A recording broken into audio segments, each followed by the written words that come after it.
Hi friends, welcome to Sandhya Kutti channel. இன்னைக்கு நம்ம சந்தியா குட்டி சேனல் மூலமா ஒரு சூப்பரான வடகம் ரெசிபி தாங்க நம்ம பார்க்க போறோம். இப்ப அடிக்கிற வெயில் டைம்ல இது போல நீங்க செய்து வச்சுக்கிட்டீங்கன்னா நீங்க ஸ்டோர் பண்ணி வச்சுக்கிட்டீங்க ரொம்ப அதிக நாளாவே வந்து நம்ம யூஸ் பண்ணலாங்க. அதுக்கு பாத்தீங்கன்னா நம்ம கூழ் காய்ச்சவே வேண்டாங்க, டைரக்டா வந்து நம்ம எப்படி செய்யுதுன்னு சொல்லிட்டு பார்க்கலாம். இதுக்கு வெயிலும் தேவையில்லை, நிழல்லே கூட நீங்க செய்யலாம். இப்ப வெயில் வந்து காஞ்சிட்டு இருக்கிறதுனால நான் வெயிலே வந்து நான் செய்ய போறேன். நான் சட்டுன்னு காஞ்சி வந்துடும். இப்ப அதுக்கு பாத்தீங்கன்னா தேவையான இன்கிரீடியன்ஸ் என்னன்னு சொல்லிட்டு பாக்கிறதுக்கு முன்னாடி நம்ம சேனலை சப்ஸ்கிரைப் பண்ணாத நண்பர்களா இருந்தீங்கன்னா பிளீஸ் சப்ஸ்கிரைப் பண்ணிக்கிங்க. என்னுடைய வீடியோ பாத்தீங்கன்னா நிறைய பேர் வந்து சப்ஸ்கிரைப் பண்ணாதான் பாத்துட்டு இருக்கீங்க. சப்ஸ்கிரைப் பண்ணிட்டு லைக் போட்டுட்டு பாருங்க, உங்களுக்கு ரொம்பவே பிடிக்கும். வாங்க இப்ப வீடியோக்குள்ள போகலாம். இப்ப பாத்தீங்கன்னா நான் மெஷர்மெண்ட் கப்ல அரை கப் அளவுக்கு நான் ஜவ்வரிசி எடுத்து வச்சிருக்கேன். மாவு ஜவ்வரிசி தாங்க நான் எடுத்து வச்சிருக்கேன். இப்ப மிக்சி ஜார் ஒண்ணு வச்சுக்கிட்டு இப்ப நம்ம ஜவ்வரிசியை வந்து அப்படியே வந்து டைரக்டா சேர்த்துக்கலாங்க. இப்ப இது ஃபைன் பவுடர் அரைச்சி எடுத்துட்டு வந்துடலாம். பாருங்க இந்த அளவுக்கு நம்ம பவுடர் அரைச்சி எடுத்துட்டு வந்துட்டோம். இப்ப குக்கர் ஒண்ணு வச்சுக்கிட்டுங்க நான் வந்து மொத்தமா 3 கப் அளவுக்கு மெஷர்மெண்ட் கப்பாலேயே நீங்க அளந்து எடுத்துக்கோங்க.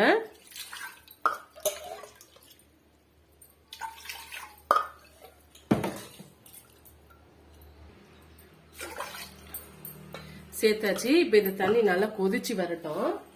நம்ம அதுக்குள்ளார இந்த பவுடர் வந்து நம்ம தனியை எடுத்து வச்சுட்டு இந்த வத்தலுக்கு இந்த வடகத்துக்கு தேவையான அளவுக்கு நம்ம பச்சை மிளகாய் வந்து சேர்த்துக்கலாம். நீங்க காரமா எடுத்துக்கிறது இருந்தா அதுக்கு தகுந்தாற் போல எடுத்துக்குங்க. நான் வந்து 5-6 பச்சை மிளகாய் எடுத்திருக்கேன். இதை எடுத்துக்கிட்டு இது கூட 1/4 கப்பு தண்ணி சேர்த்து நம்ம நைஸா அரைச்சி எடுத்துட்டு வந்துடலாம்.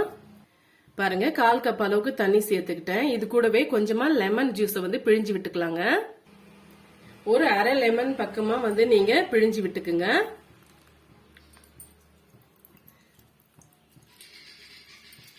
இப்ப இந்த விதைகள் எல்லாம் வந்து நம்ம எடுத்துடலாம். எடுத்துட்டு நல்லா மைய அரைச்சி எடுத்துட்டு வந்துடலாம். பாருங்க இப்ப இந்த தண்ணியோட நம்ம அரைச்சி எடுத்துட்டு வந்த பச்சை மிளகாய் விழுத வந்து ஒரு ஃபில்டர் வச்சு நம்ம சேர்த்துக்கலாம்.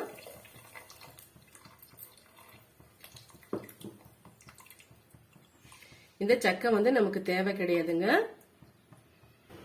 இது கூடவே இந்த வடகத்துக்கு தேவையான அளவுக்கு நம்ம உப்பு சேர்த்துக்கலாங்க. ஒரு அரை டீஸ்பூன் அளவுக்கு சால்ட் சேர்த்துக்கிறேன். 1/4 டீஸ்பூன் அளவுக்கு பெருங்காயத்தூள் சேர்த்துட்டு தண்ணி நல்லா கொதிச்சு வரட்டும். பாருங்க தண்ணி நல்லா கொதிச்சு வந்துருச்சு. இப்ப வந்து மீடியமான ஃப்ளேம்ல வச்சுக்கோங்க. நம்ம அரைச்ச ஜவ்வரிசியை வந்து இதோட நம்ம சேர்த்துக்கலாம். சேர்த்துட்டு இந்த டைம்ல வந்து நீங்க சிம்ல வச்சுக்கோங்க. நம்ம அரிசி மாவு வந்து சேர்க்கணும்.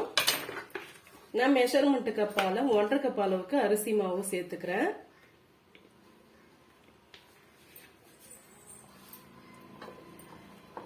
கொஞ்சம் கொஞ்சமா சேர்த்து நீங்க மிக்ஸ் பண்ணி விட்டுக்குங்க.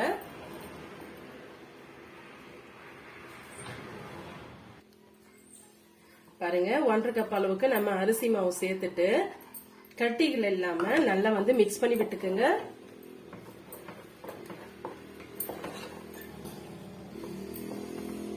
இந்த மாவு வந்து இதுலயே நல்லா வெந்து வந்துரும்.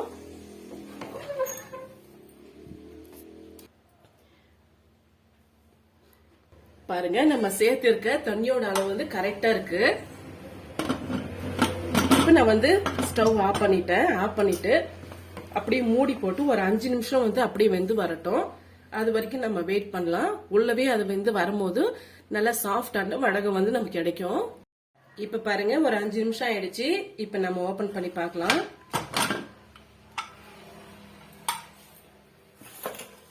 பாருங்க நம்ம மாவு வந்து நல்லா சாஃப்ட் ஆயிட்டு வந்துடுச்சு. கையில் பிடிக்கும் போது பாருங்க கொஞ்சம் கூட வந்து ஒட்டி வராம வருது. இதுதான் கரெக்டான பக்குவம். இப்ப ஒரு முறை நல்லா வந்து மிக்ஸ் பண்ணி விட்டுக்குங்க. இல்லைன்னா வேற பவுலுக்கு கூட நீங்க மாத்திக்கலாம். இப்ப நான் கொஞ்சமா மாவு எடுத்துக்கிட்டு நான் க்ளோஸ் பண்ணி வச்சு நம்ம மாவு எடுத்துக்கலாங்க. அப்பதான் வந்து நமக்கு நல்லா ஒரு சாஃப்டான பக்குவம் நமக்கு கிடைக்கும். இப்ப இது மூடி போட்டுக்கலாம். பாருங்க மாவு வந்து நான் திரட்டி வச்சுக்கிட்டேன். நம்ம முறுக்கு செய்வோம் இல்லைங்களா, அந்த 3 கண்ணு இருக்கிறது அந்த அச்சு தான் எடுத்திருக்கேன். இது நம்ம போட்டு விட்டுக்கலாம். போட்டுட்டு இந்த மாவு வந்து இதுல வந்து ஃபில் பண்ணிடலாங்க. நீங்க எந்த அச்சுனாலும் எடுத்துக்கலாம்.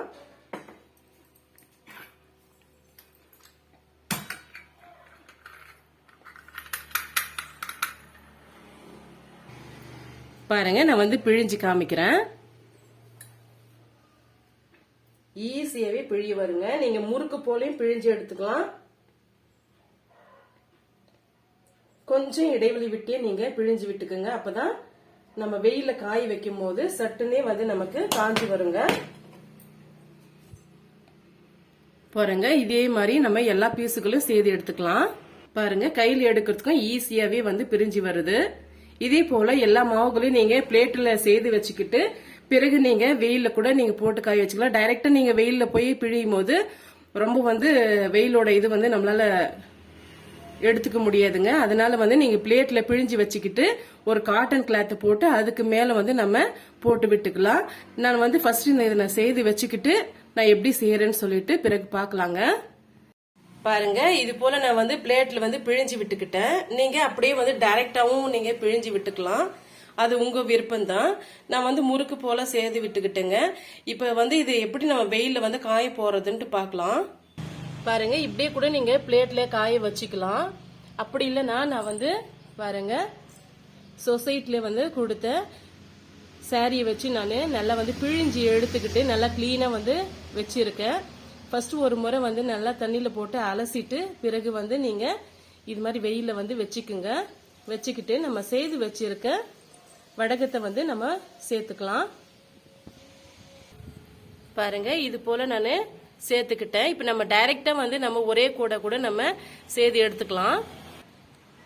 பாருங்க, இது போல நீள நீளமாவும் நீங்க செய்து எடுத்துக்கலாங்க. இதுவுமே ரொம்ப ஈஸியா தான் இருக்கும். உங்களுக்கு எந்த போல ஷேப்ல வேணுமோ அந்த ஷேப்ல நீங்க செய்து எடுத்துக்கோங்க. இதே போல எல்லா பீசஸும் நம்ம செய்துட்டு பிறகு பார்க்கலாம். பாருங்க, எல்லா பீஸுகளையும் நான் இது போல நான் செய்து வச்சுக்கிட்டேன். இது காத்து அடிக்காம இருக்கிறதுக்காக நான் ஒரு கம்பி ஒண்ணு வச்சிருக்கேன். பாருங்க, அது மாதிரி இதான ஒரு வெயிட் ஒண்ணு வச்சுக்குங்க. டக்குன்னு வந்து இந்த வடகம் காஞ்சி வந்துடும். அடிக்கிற வெயில பொறுத்து தாங்க வந்து நீங்க எத்தனை நாள் இதை காய வைக்கணும் அப்படின்னு சொல்லிட்டு தெரியும். ஒரே நாள்ல கூட காயறதுக்கு வாய்ப்பு இருக்கு. மினிமம் வந்து 2 நாள் ஆகும் இந்த வடகம் வந்து நல்லா காஞ்சி வர்றதுக்கு. நல்லா காஞ்சி வந்த பிறகு நான் எப்படி வந்திருக்குன்னு சொல்லிட்டு நான் பொரிச்சு காமிக்கிறேங்க. அது வரைக்கும் நம்ம வெயிட் பண்ணலாம். பாருங்க, இந்த வடகம் செய்யறதுக்கு நான் சொன்ன மாதிரி எனக்கு ஒரே ஒரு நாள் தாங்க தேவைப்பட்டது. அதிகமான வந்து வெயில் அடிச்சதுன்னா ஒரே நாள்ல வந்து சீக்கிரமாவே நல்ல புரண்டு நல்லா காஞ்சி வந்துருங்க. அப்படி இல்லைன்னா விட்டு விட்டு வெயில காஞ்சதுன்னா குறைஞ்சபட்சம் 2 நாள் 3 நாள் கூட எடுத்துக்கோங்க. எனக்கு நான் சொன்ன மாதிரி ஒரே ஒரு நாள் தாங்க ஆச்சு. நல்லா பாருங்க, நான் உடைச்சு காமிக்கிறேன். எனக்கு ஒரே ஒரு நாள் வந்து இந்த வடகம் வந்து காஞ்சி வந்துடுச்சுங்க. இப்ப இந்த வடகம் வந்து நீங்க கூழ் காய்ச்சியோ இல்ல அதுக்காக வெயிட் பண்ணியிருந்தோ நீங்க ரொம்பவே கஷ்டப்பட வேண்டாங்க. இப்ப நான் சொல்ற மாதிரி நீங்க செய்து வச்சுக்கிட்டீங்களா நீங்க எப்ப உங்களுக்கு வடகம் தேவைப்படுதோ அந்த டைம்ல வந்து நீங்க அதை ஈஸியாவே செய்திடலாம். எனக்கு வந்து இப்ப பாத்தீங்களா நானு ஜவ்வரிசியும் அரிசியும் வந்து நம்ம மிக்ஸ் பண்ணி ஜஸ்ட் வந்து ஒரு 5 நிமிஷத்துல நம்ம இது போல நம்ம செய்து எடுத்துக்கிட்டோம். இப்ப நீங்க ஜவ்வரிசியும் அரிசியும் மெஷர் பண்ணி நீங்க மிஷின்ல அரைச்சி எடுத்துட்டு வந்து ஸ்டோர் பண்ணி வச்சுக்கிட்டீங்களா டக்குன்னு உங்களுக்கு எப்ப வடகம் வந்து செய்யணும்னு சொல்லிட்டு நினைக்கும் போது அதை நீங்க எடுத்து நீங்க யூஸ் பண்ணிக்கலாம். அது உங்களுக்கு ரொம்பவே யூஸ்ஃபுல்லா இருக்கும். எனக்கு தெரிஞ்சது ஒரு சின்ன டிப்ஸா நான் வந்து உங்களுக்கு நான் ஷேர் பண்ணியிருக்கேன். இப்ப பாத்தீங்களா இதை நம்ம எப்படி வந்து பொரிச்சு எடுக்கலாம் அப்படின்னு சொல்லிட்டு நம்ம பாக்கலாங்க. பாருங்க, நானு இது போல நீல வாக்குலயும் நானு செய்து எடுத்துக்கிட்டேன். முறுக்கு போலயும் நம்ம செய்து எடுத்துக்கிட்டோம். இப்ப வந்து இது ரெண்டுமே நான் வந்து போட்டு காமிக்கிறேன். எவ்வளவு சூப்பரா வந்து வந்திருக்குன்ட்டு பாருங்க. பொரிக்கிறதுக்காக எண்ணெய் வந்து நம்ம காய வச்சுக்கிட்டோங்க. ஹை ஃபிளேம்ல வந்து வச்சுக்குங்க. இப்ப நம்ம அதை போடும் போது மீடியமா கொஞ்சம் குறைச்சி வச்சுக்குங்க. இல்லைன்னா வந்து டக்குன்னு வந்து கருகி போயிடும். நான் வந்து சொன்ன இந்த மெத்தட் வந்து இது வரைக்கும் யாரும் வந்து உங்களுக்கு சொல்லி இருக்க மாட்டாங்க. இப்ப எண்ணெய் நல்லா காஞ்சி வந்திருக்கா இல்லையான்னு சொல்லிட்டு நம்ம ஒரு சின்ன துண்டு பீஸ போட்டு நம்ம செக் பண்ணி பாத்துக்கலாம். பாருங்க இன்னும் வந்து எண்ணெய் கொஞ்சம் காஞ்சி வரணும். திரும்பவும் சின்னதா ஒரு பீஸ் வந்து போட்டு பார்க்கலாம். பாருங்க டக்குன்னு வந்து எழும்பி வந்துடுச்சு. இப்ப நம்ம பீஸ்க்குள்ள சேர்த்துக்கலாம். இப்ப நம்ம முறுக்கு மாதிரி இருக்கிற வடகத்தை வந்து சேர்த்துக்கலாங்க.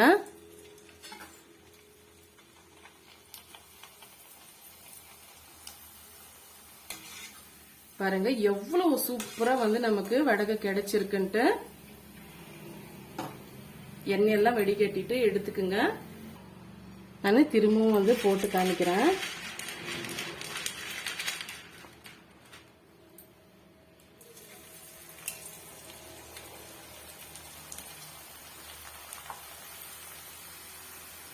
பாருங்க எவ்வளவு சூப்பரா வந்து ரெடி ஆயிட்டு வந்துடுச்சு நம்ம வடகம். இப்ப நம்ம எடுத்துடலாம். அதிக நேரம் நீங்க விட்டாலுமே அந்த கலர் வந்து சேஞ்ச் ஆயிடும், பாக்கிறதுக்கு நல்லா இருக்காது.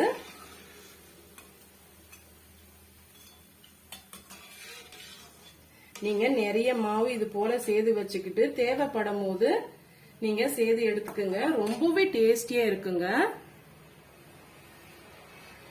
பாருங்க இது வந்து பொரிச்சிடாத ஜவ்வரிசி வடகம். இங்க பாருங்க நம்ம பொரிச்சு எடுத்தது இங்க இருக்கு பாருங்க. உங்களுக்கு எந்த ஷேப்ல வேணுமோ அந்த ஷேப்ல நீங்க சேது எடுத்துக்கோங்க.